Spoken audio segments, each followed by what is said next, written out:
I'm here with a very well-known author, a literary award winner, the curator of the Ceylon Literary Festival, Ashok Ferrey. Hi Ashok, it's a pleasure to have you here. Thank you for joining us. Hi, and thank you very much for having me on the show. The pleasure is all ours. Okay Ashok, just speaking about the first ever Ceylon Literary Festival, how was it envisioned and why Kandy and Colombo, two lovely cities, why there?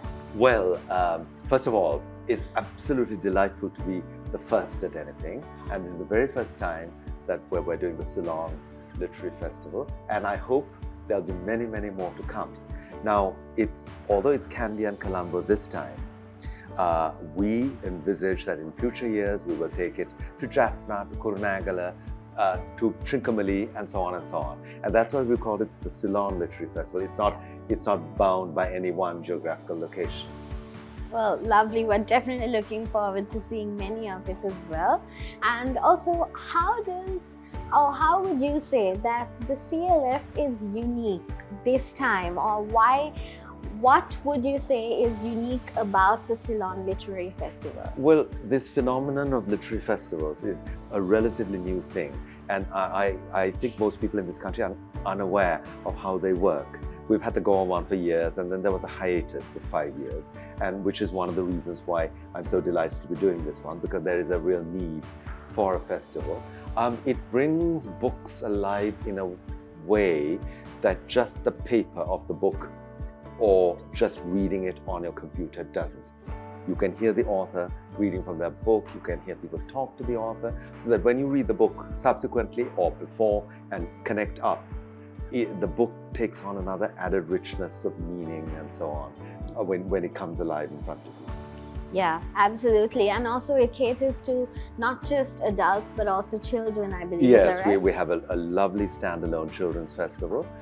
Plus, we are really concentrating on young people, because I think the future of this country is absolutely to do with young people and English, the language. Now, not because it's a colonial language, because actually, frankly, I don't give two hoots about that, but it's the lingua franca of the world.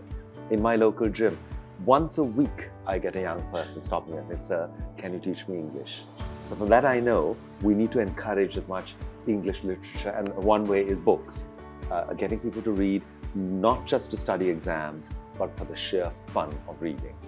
Absolutely. And also, speaking about, the fun of reading, there are also a lot of talent. There's going to be the showcasing of just not only local but also international as well talent. Could you talk about the parties that are involved, the sponsors that are involved at the Ceylon Literary Gosh, Festival? I mean, people have been really, really good to us. So many great names have come forward. I have to start by talking about HSBC, which has been absolutely wonderful and been the title sponsor for the festival. Then you have Dilma Tea, you have this wonderful location, the Golf Face Hotel, and I couldn't have thought of a better location, frankly. And in Kandy, equivalently, we have the Hotel Swiss. Okay. So we've got both, and there's Atlas. There are a couple of other, there's MasterCard, very important, so you don't have to carry cash around. Yeah. It doesn't apply to me, I have to say, I don't have a credit card. But for everyone else, all you young people, that's perhaps the way to go. Also, speaking about, we have 1 week more. It's starting on the 8th of February, is that right? Yes. Okay, yes. and what are the preparations? How is it going? What's the mood like? Well, it's like a swan or a duck swimming. On the surface, it all looks effortless, and we're gliding along. Underneath, we're all paddling furiously, and the team, Ajay Veer Singh and his team, there are lots and lots of moving parts, which is wonderful because they're all doing their bit to make it seem absolutely effortless, and they've been super efficient. Okay. But there's a lot going on. Authors are already flying in. There are many authors who have already arrived, and the countdown has begun. So we have kind of 8 days to go. Yeah. So whether we are nervous, I don't know. I think we're too busy to be nervous. Yeah, well, big days ahead, and I'm definitely looking forward to it, as well as I'm sure our audience will be as well. Thank you for joining us, and all the very best. Not at all. Thank you.